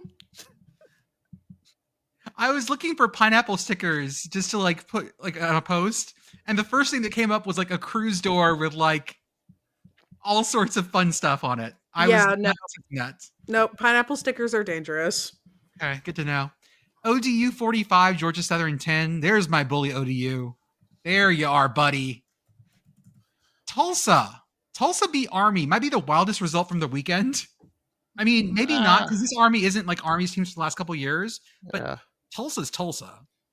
Yeah, I mean, that's still big because it was at Army too. At Army, and they won on a walk-off field goal. So yeah, and Tulsa, I mean, they were already bowl ineligible. They're now 4-7, but Army, you know, it's going to be tough for them now because they play at UTSA in that final week, and that, I mean, that's a difficult place because Army, now that they're in a conference, that's a conference game at UTSA. That you don't win conference games at UTSA. So let's talk about what UTSA did to East Carolina. East Carolina, who was like, maybe I'm gonna get in the playoffs. Maybe I'm on an outside chance. Oh no! You walked into the ALAMODOME. No, you are not. UTSA scores 58, drops 31 on them before ECU gets on the board. Yeah, one does not simply walk into the ALAMODOME. You do not. Congratulations, UTSA, for being bowl eligible. If only you can make the Alamo Bowl. You know where you do walk into and win? Lincoln Financial Field. Yeah. Tulane played a normal one. Yeah. It was a normal game. Yeah. For once. They almost had some they almost had a fun play at the end of the thing, which is good. It didn't rain. It was forecasted to rain. The rain missed Philadelphia because that could have made it a little bit different. But Tulane went out there and handled business, which is like, I'm like, they haven't done that all year. Yeah. So that's nice. Let's see if they can go out and handle business next week against Charlotte at home. They should, but again, that's a good game for Tulane. Good complete performance. Great defensive performance. Just solid game for Tulane. Yeah, I like Tulane, and so it's hard, but I am also very sad about this as a Temple partisan, because I think Temple plays at UNT next week, and so I don't think that the dream of Bowl Temple is particularly likely. 5-7 Temple is still a lot better than previous Temple. So yes, shout out to Casey Keeler. The big takeaway I have from this game, having sort of mostly watched it while doing other things, is Temple, what exactly did you think was going to happen with that pitchy woo woo at the end of the first half. Particularly when you do the lateral and then the ball hits the ground and you all just stand there and look at it. And the Tulane guy gets it and starts running it back like he's going to score. Like they were very, very lucky that Tulane did not score on that play. No, he got tripped up and he got tripped up and he just couldn't maintain his balance around the 10. That could have been a touchdown right before half. But I think the offensive lineman kind of close then. Yeah, it was 20-7 at that point. And it was when the lateral happened, like it went over and off like two offensive linemen's heads. Mm-hmm. And they were just like, this is like turned and like, there it goes. Like he wasn't throwing it to me, was he? And then they turned around and was like, oh shit, there's nobody else over there. And then 71 is like, oh crap, I gotta start running. And he just, oh man, I was hoping that Tulane could get it in. Like another guy should have like just tried to hold him up from not falling, but I don't know. Good win for Tulane. I don't know what Temple was trying to do there. Maybe Casey Keeler's got some old Texas magic in his pocket against North Texas next week. There must have been some magic in that old silk hat they found. That when he came to Philadelphia, he began to dance around. Oh, Casey the Keeler. No, I'm good. North Texas at Rice. Rice was up 14-0. Then the game was stopped. Stop the count. We didn't say stop the count. We didn't tweet it. That's what happened. They did have free beer night for students. Yeah. 1 beer per visit, 3 beers per game. It was Busch Light. Okay. Apparently they were handing it out. And honestly, that's a pretty reasonable set of free beers. Mm-hmm. Yeah. Mm-hmm. Yeah. How many beers did they give out? I don't actually know. How many? It says it right on the tweet there, buddy. It's in the show notes. It's right there. 1,246 beers distributed. Those are rookie numbers, Rice. I got that for you, man. So Rice's I've said this. Rice's undergraduate population is small, and it's a tiny school. And then, nobody's really going out to a Rice game. They're giving out free beer. If that's like the total that they had there, 1,246 divided by 3. Divide that by 3. That's 415 and a third of a person. Yes. So it's 415 people if they would have got all 3 of their beers. Right. Now, your undergraduate enrollment. It's about 6,000. Man. It is 4,789 as of fall 2024. So 10% of your student population. Not bad. I will say that their system for tracking who was drinking was also not super strong. No. Because they gave you a bracelet and then marked drinks for drink 1 and then marked 2 and 3 with marker. But taking the bracelet off meant you could just go back and get another bracelet. Mm-hmm. So, that number may be lower. It may be lower. So it's really just Doug that went back 413 times. Shout out to Doug. Beer George is an outlier and should not be counted. No, you can't count Beer George. He's too high. Yeah, he's off the chart. We can't count him. Commish, this is a Tumblr meme you are not aware of. I will put it in chat.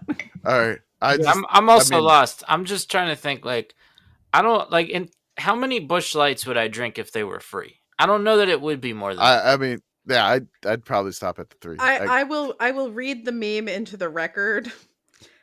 The average person eats 3 spiders a year. Factoid is actually just statistical error. Average person eats 0 spiders per year. Spiders George, who lives in cave and eats over 10,000 per day, is an outlier and should not have been counted.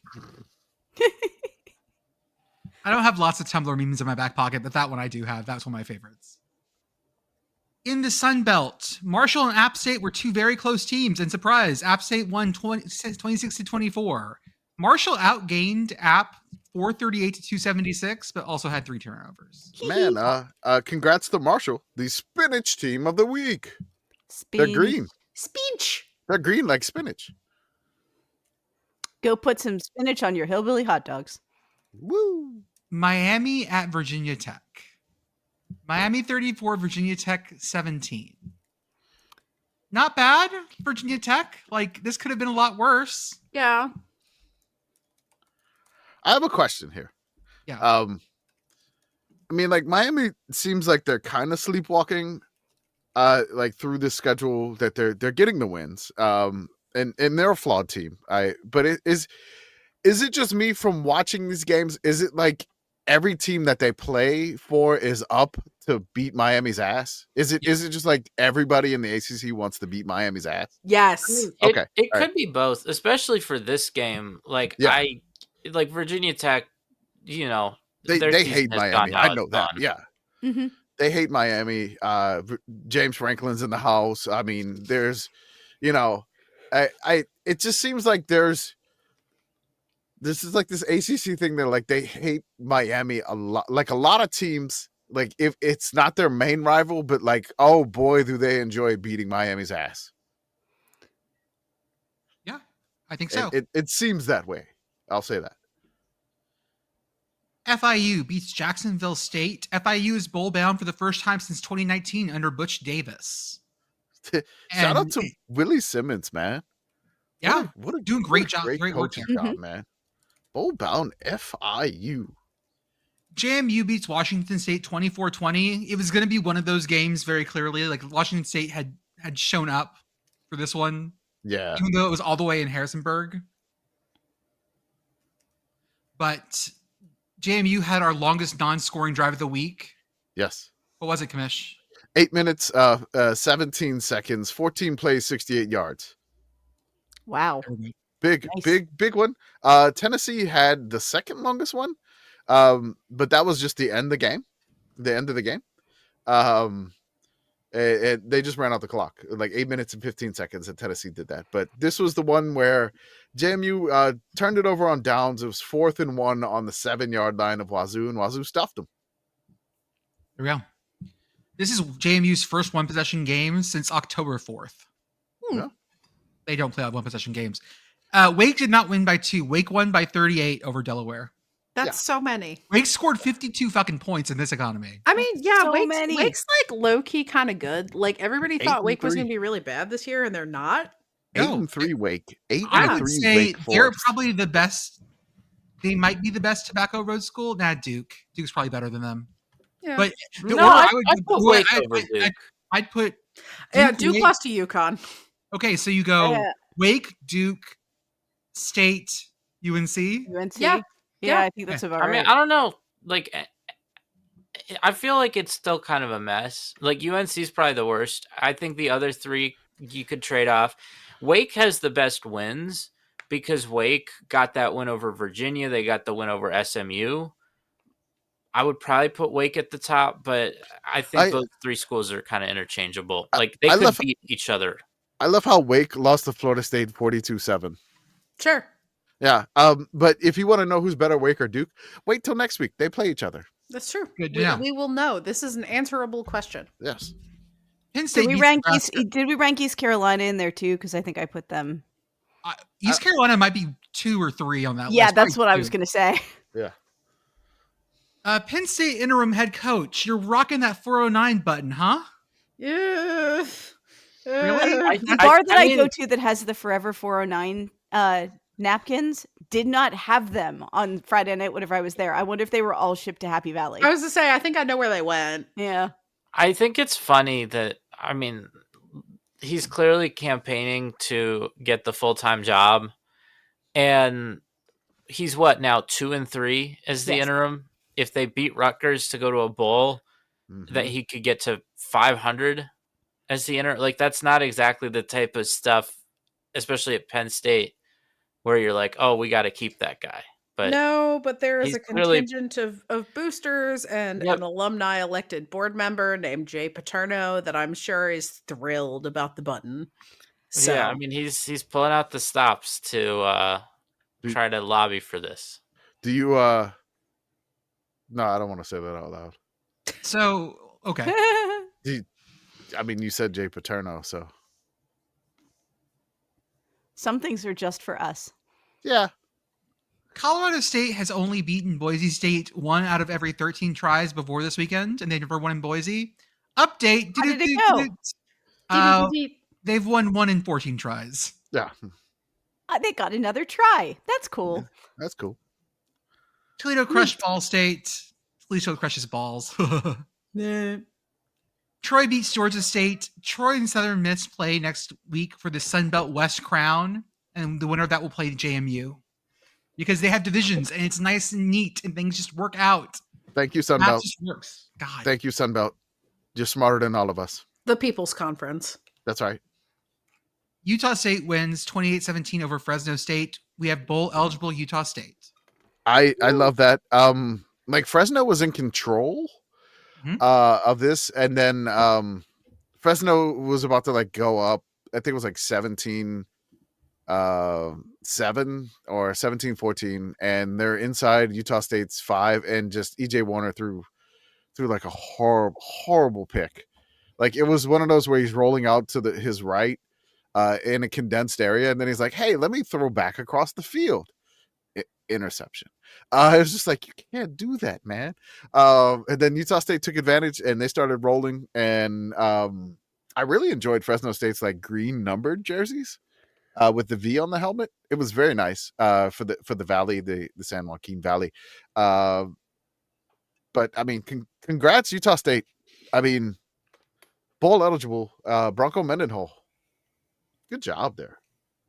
We didn't mention this we did Sickos on site or Sickos Touch Grass, but correspondent Andrew was at Iowa State. He got to drink the good tap water. Cyclones roll 38-14. He is a good luck charm as well. Yeah. I believe it was a perfect record. Mm-hmm. Okay, Commish, I only watched the last bit of this. UConn 48, FAU 45. All right, I told you that this game had some capability for popping off because when UConn is not in the rent, and then UConn's facing like a tempo change from slow it down Air Force ball possession to crazy FAU that I'm going to run a play like every 2 seconds offense. And oh my God, this game was absolute chaos. Detmer Darling, Caden Veltkamp, 494 passing yards, 2 touchdowns, 1 interception. Joe, it's Fayano, I believe. Fagiano. 446 yards, 3 touchdowns, a combined 1,287 yards of offense, plus an additional 168 in penalty yards. Holy crap. UConn scored the go-ahead touchdown with 26 seconds left. Somehow FAU got the ball back and got in position to miss a 36-yard field goal after time expired. This game could have went to overtime, but no, UConn's 9-3. Rank UConn, which they didn't, but rank them. Honestly, rank UConn. They beat Duke. That's a good win. Yeah, I mean, oh my God. Louisiana Tech comes back from being down 28-7 to beat Liberty in overtime 34-28. That's right. La Tech bowl eligible. 6-5. Congrats to them. The Flames have been extinguished. They are 4-7 and no longer eligible for a bowl. When I checked in on Baylor, Arizona, Baylor was ahead 17-14 at the half. I thought it was like 17-0 at one point, and we all know that's the most dangerous lead in college football. It is. Mm-hmm. We're just saying that to try to make that stick. The final score was 41-17 Arizona. Yep. Further evidence for the 17-0, if it happened, being the most dangerous lead in college football. The most dangerous lead in college football. You heard it here. You heard it here first, folks. And if it happened, what Vanderbilt did to Kentucky. 45-17 yes, wasn't the best part. Oh yeah, the best part was at the end. Can I break it out? Oh yeah, go for it, boss. I just want to break out, I haven't said it too much, but since there's a factoid in here that I found from Chris Vanini, our friend, the vaunted Vandy offense is back. The 45-17 win over Kentucky means that Vanderbilt has 9 regular season wins for the first time since 1915. 110 years. Was that the point of second one? Point of second was like 1906, 1905. Okay. But still, Diego Pavia threw for a school record 484 yards on his senior night, quote unquote. and like he had to fight with his coach to like the coach was didn't want to take him off the game. Clark Lee wanted him out of the game, and Diego was fighting him. Diego's like, get in. He's like, no. He's like, and then Diego's really trying to get that Heisman stuff, man. Like, if we follow Diego on the timeline, he's retweeting all this Heisman talk for him, so he's looking for it. So, well, what he wanted was this. He wanted the single game. He wanted the single game record, and he got it. 484 yards of offense passing record. Incredible, Diego. That is for Vandy. What I found interesting here, right? So Vanderbilt was up big in this game. And, there are some, like Vanderbilt has kind of a pass-oriented offense, right? They throw the ball a good amount. But I feel like a lot of teams, even if they have a pass-oriented offense, like once they get up really big, they'll run the ball more to just kind of make the game end quicker. That is not the case for Vanderbilt. Because their leading rusher was Pavia, and their second leading rusher was the backup, who they did eventually put into the game, Blaze Berlowitz. So awesome name. Their top two rushers were their quarterback and their backup quarterback. They even up by this much, they did not run the ball. Tennessee 31, Florida 11. Florida fans were turning their jerseys inside out. They were blindfolding themselves with shirts on television. There was also like the largest single block of shirtless dudes that we have ever seen. Mm-hmm. I mean, that's normal Florida game, I think. Probably, but they're not usually all sitting next to each other like that. True. It's just Floridians. Yeah. Iowa, you devolved. They have this every now and then. 2017 Hawkeyes over Michigan State. They gotta return to their roots. Is that devolving, or is it just becoming more Iowa? I think it like might are we expecting them to become a different species, or just more of the same? We got so many messages on our Instagram and Twitter. It was like, man, Iowa better be number one in the Sickos poll again after this game. And I was like, damn. One game ain't gonna do it, guys. One game ain't gonna do it, man. But also, y'all gotta vote. Yeah, you the people decide. Shout out to Caden Wetchen, punt return touchdown, amazing. Had another really, really long punt return. I don't know why Michigan State kept kicking to him, but the only thing is Michigan State's punter is an NFL punter. Like, he's gonna be a punter in the NFL. Like, he's a fantastic punter. So it was kind of like, hey man, like our punter's our weapon, and I was like, hey, our returner's a weapon. So it was a special teams battle. Iowa won that though. I probably wouldn't kick to Caden Wetchen. But Iowa wins it. They were down late, and they come out and pull it off by a field goal. Yeah, Iowa, the stat that I liked here, they were 1 for 10 on third down and 0 for 1 on fourth down. Michigan State, though, you talked about how good their punter is. Well, you even if you have a really good punter, you probably don't want to be like, crunch time, we got to get the ball to our punter. Yeah, but they did. They punted on every possession they had in the fourth quarter. So, and all but one of those, it was a 3-and-out. There was their final possession of the game. They never got the ball back because Iowa kicked the game winner with no time left on the clock. Hold on here. They had one 12-yard pass, so they got one first down, and then they punted. So, hold on.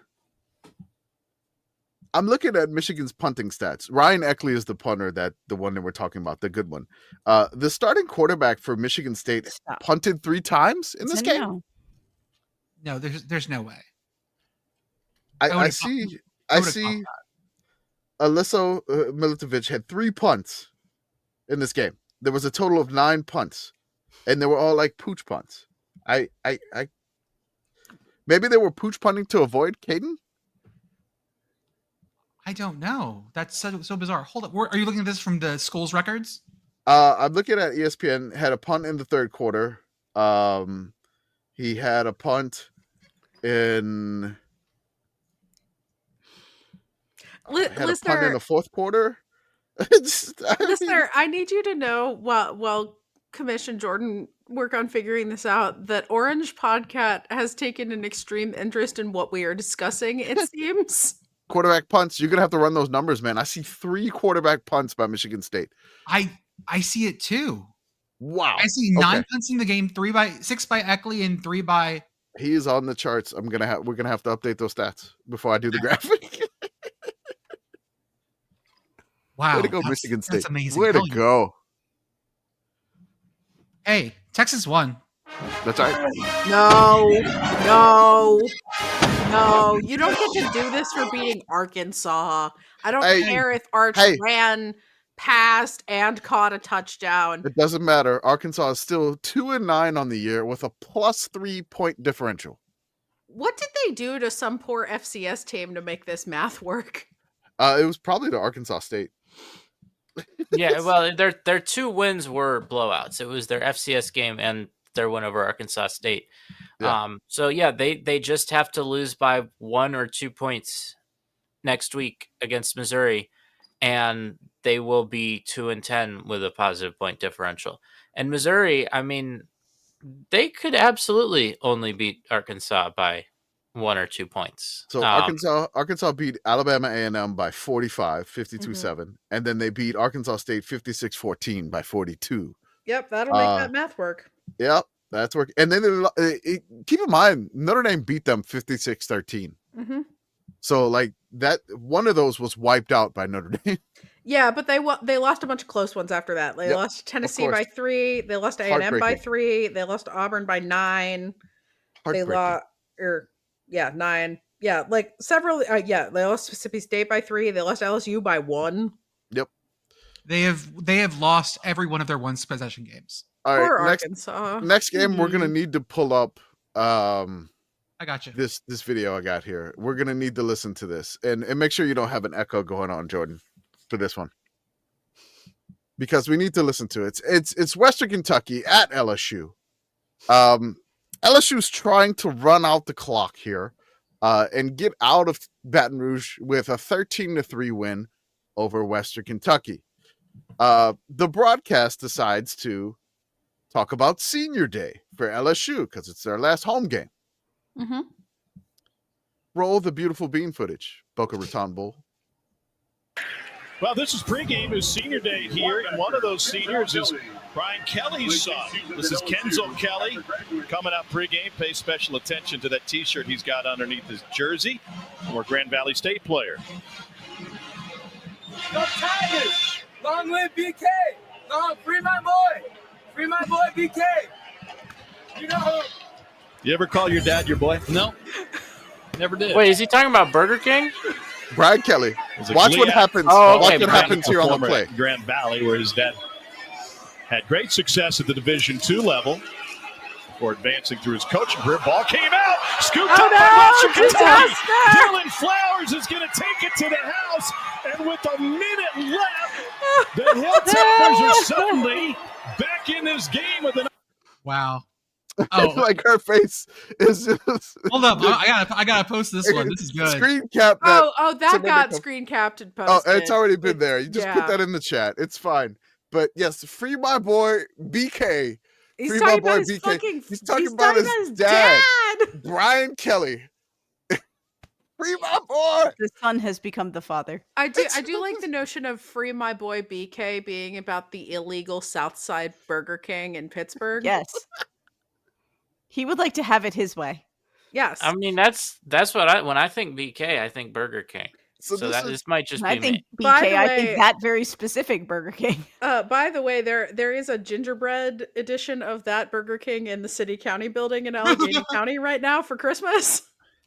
I want to say the only reason that I found this video is because I quoted a post from Podcat, our friend Podcat, and he was just like, that's weird that Brian Kelly is not at his son's senior day, like on the field with his son.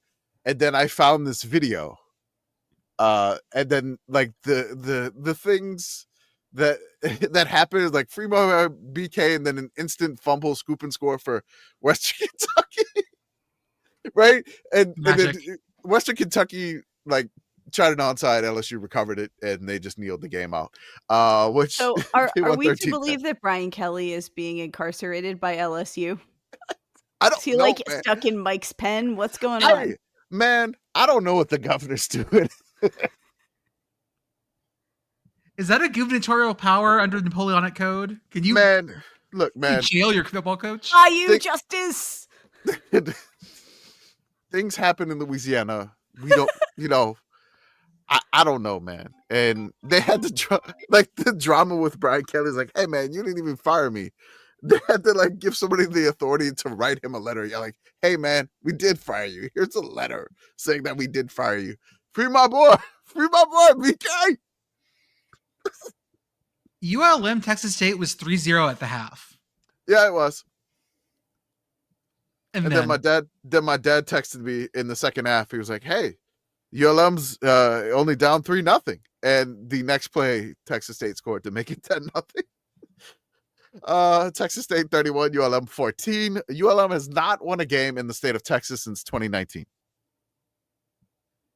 Kansas State sets a school record rushing with 472 yards. Utah still wins the game 51-47 with a college football scoregami. Ooh. Yeah. Never happened before. 1,125 yards of offense in this game. This game was really ridiculous. There's some questionable refereeing here. There was a pick 2 that kind of kept Utah alive in this. It should have been 49. But K-State was going for the 2 to make it 49, and then 49-35. But then pick 2 for Utah. It was 47-37, and then the comeback was on. Sorry, lost in my tabs. Hey.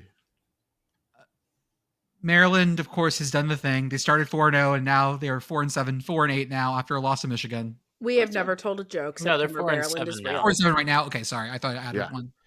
1-7.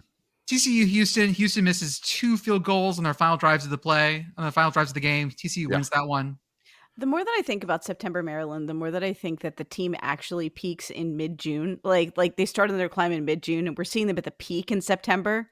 Their offseason just begins in October. And if we just move the college football season, Maryland would be incredible. What if Maryland joined the CFL?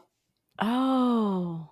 How many teams have done this? Like they hit their win total and they just lose out for the rest of the season? Because I feel like ULM is going to do this. Pitt did that last year. Yeah. Like, is there a bunch of teams? Done that a bunch of times. Yeah. It's like they hit their win total and then they just end on like a 6-game or more losing streak. Sim to end. Yeah. We could look at that out. We could look at that for sure. Commish, what you got in these next couple of games? Oh man. I think my favorite one was really Missouri and Oklahoma was really Sickos viewing. Mm-hmm. Oklahoma plays such ugly football, but they always win. It is so weird to remember Bob Stoops' Oklahoma, like high flying offenses. Even Lincoln Riley's Oklahoma. Like they're dropping like 60 points. And now it's just like Brent Venables, Oklahoma, where it's like, we're going to kill you, your quarterback, your running back, your wide receivers. Everybody's going to the hospital. And also, you're not maybe us. Like, I am Skeletor, bringer of death.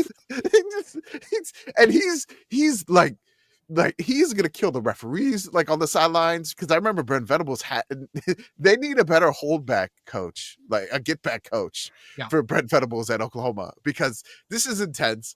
It felt like Mizzou could never move the ball ever, and then like Oklahoma, just defensive football. It's ridiculous.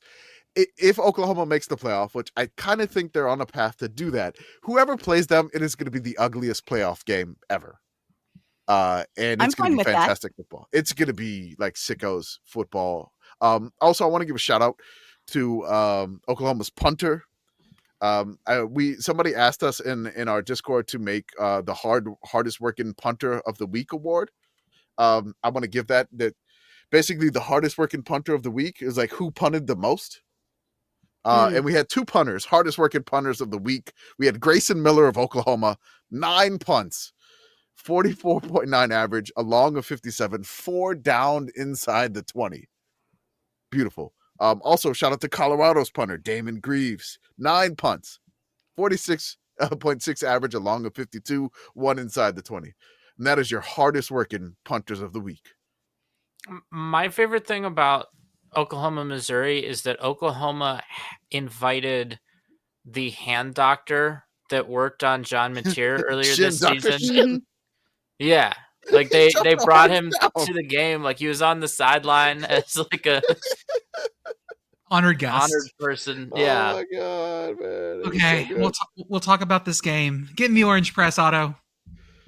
Oh man, there's incredible numbers coming out of this game, man. Like I know that the actual result, the actual game, like it wasn't pretty to look at because of how much of a blowout it was.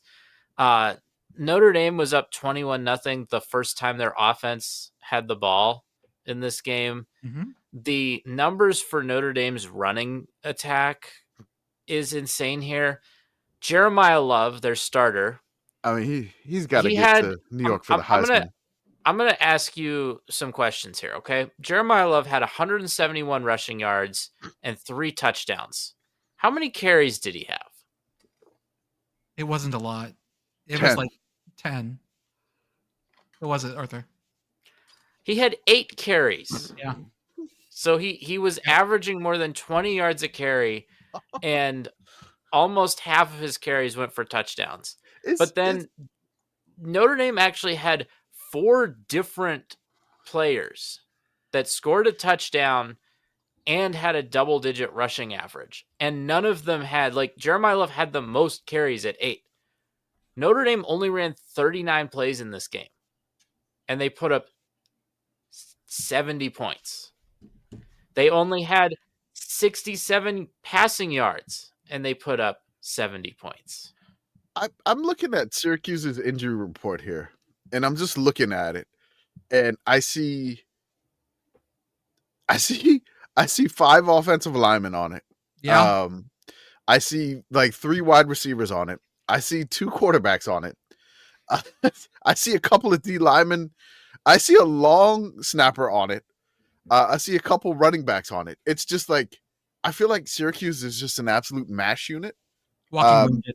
At this point, and it's just that I don't. Ooh, zombie Syracuse. Yeah, I feel so bad for Cuse. It's just like, I feel like they have the top line talent, but in the portal, like a team like Cuse is not going to be able to have the depth. And when they're starting our baby boy, the lacrosse player, again at quarterback, our baby boy got massacred. Look how they massacred my boy. Yeah. Not good. We have a couple of big FCS games to briefly mention and chat about. Yeah. Because it was rivalry week. Montana State beats Montana in an absolute fucking wild one. We'll talk to Bridget at some point more about this one because she was there and was having heart attacks the whole game because it was back and forth the whole fucking time. This means Montana State gets on the opposite side of the bracket from North Dakota State, which is why. Oh yeah, both Montana and Montana State are both on the opposite side. They're both buy as much time as you can before you are put in the contraption. Which means there is an outside chance for a Brawl of the Wild rematch in the semis. In the semis, yeah, in Bozeman, if they do make it there.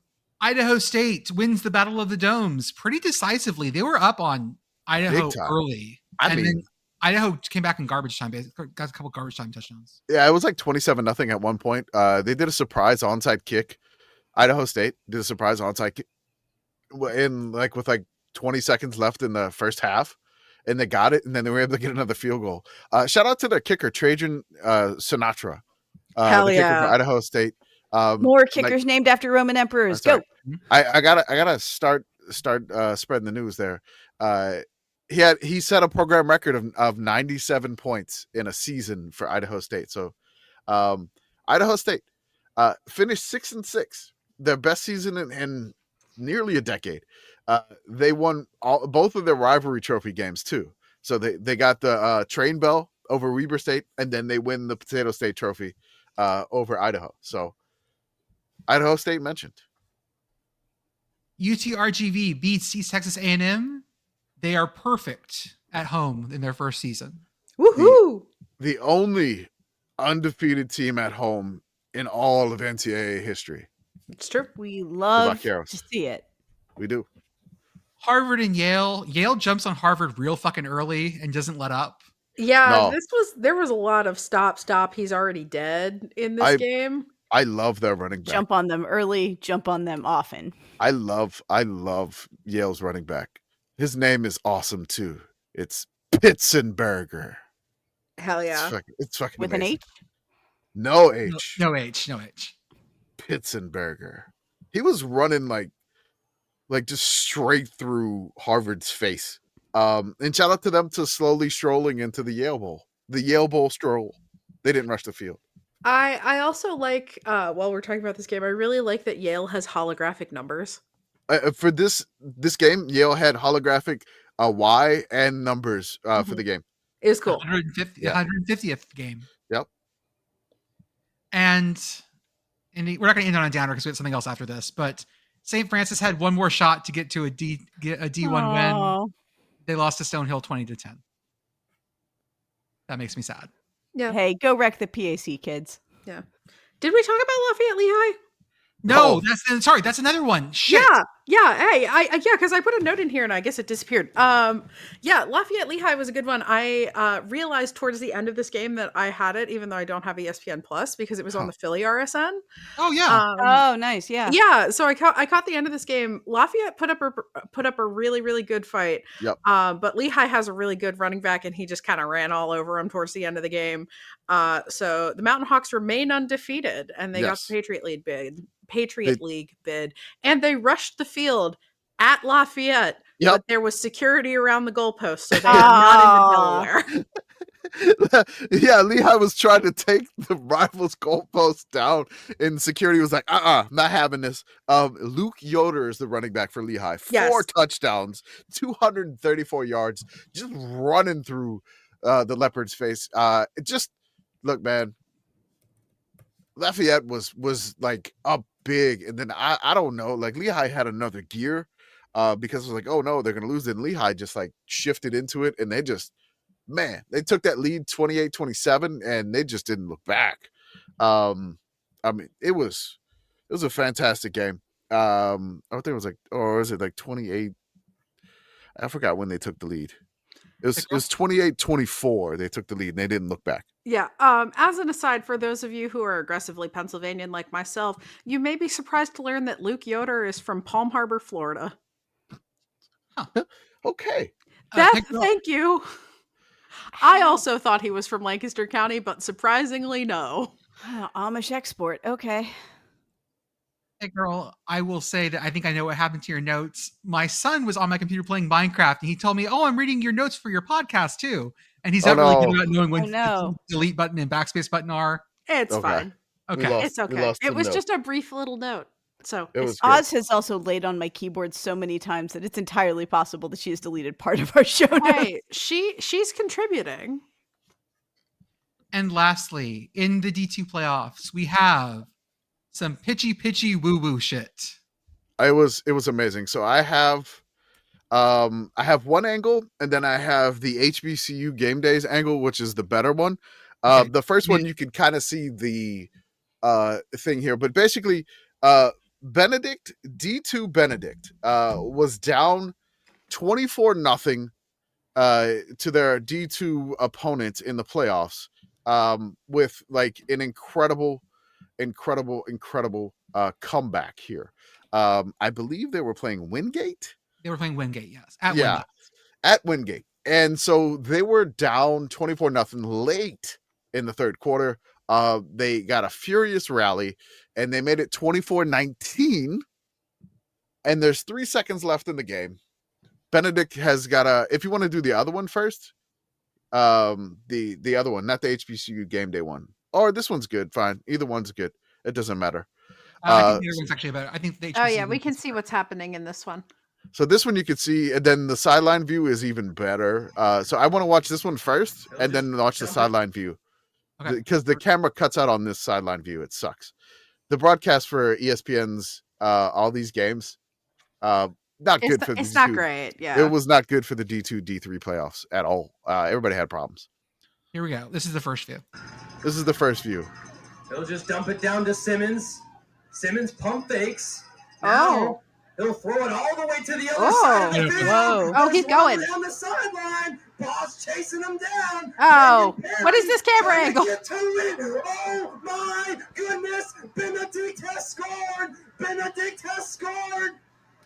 So Great they score this execution. lateral, like an 87-yard like lateral pitch to win. This is the HBCU game day. Shout out to the folks that were on the sideline for this with Benedict, because they are at HBCU in the D2 playoffs. One of 5 this year, a record number. So this is the one that's on the sideline, and you could see the play and what happened with the gentleman breaking the tackle at like maybe the 10-yard line at full speed to win this D2 playoff game in improbable fashion.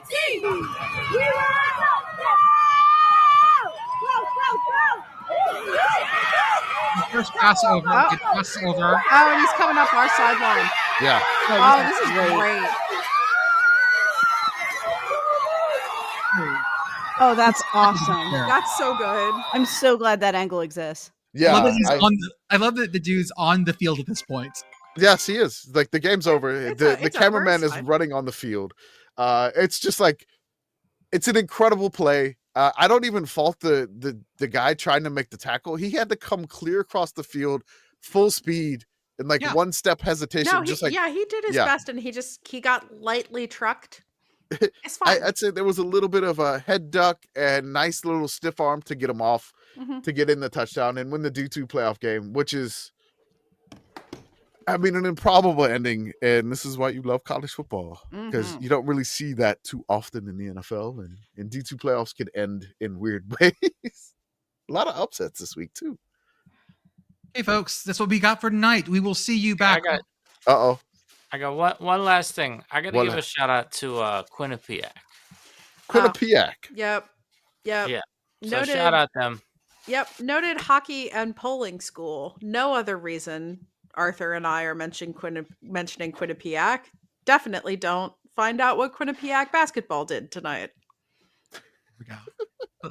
We'll talk to you guys again on Tuesday. Is that what? Yes, that's it. Yeah, Sorry, it's hard for me to remember what days. No, we'll talk Yeah, to you guys again on Thursday. You'll Listen, talk to us on Tuesday, but the listeners will hear it on Thursday because that's how linear time works. I was hoping you'd talk to us on Monday. Oh.